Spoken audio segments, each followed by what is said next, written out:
matagumpay na isinagawa ng Regional Police Community Affairs and Development Unit 12 ang Social Media Awareness at Anti-Terrorism Lecture sa mga mag-aaral ng Golden State College of Coronadal City Incorporated, Barangay Zone 3, Coronadal City, South Cotabato. Ang naturang aktibidad ay pinangunahan ni Patrolwoman Emelo Pedroso at Police Corporal Fernan Archie Palabrica, Action PNCO, sa ilalim ng pamumuno ni Police Colonel Alexis M. Manzano, Chief ng Regional Police Community Affairs and Development Unit 12. Itinuro sa mga senior high school at college students ang kahalagahan ng wastong paggamit ng social media, maging maingat at maging responsable upang maiwasan na mabiktima ng cyberbullying at iba pang modus operandi na nauuso sa online world. Itinuro din sa mga mag-aaral patungkol sa anti-terrorism upang palakasin ang kanilang kamalayan at turuan sila ng tamang hakbang para sa kaligtasan at kapayapaan ng community. Patuloy ang Regional Police Community Affairs and Development Unit 12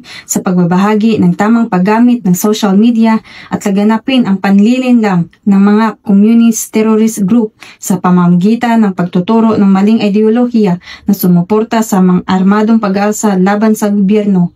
Nais din hikayatin ang mga mag-aaral na mag-report ng mga kahinahinalang aktibidad at maiwasan ang pagkalat ng maling impormasyon.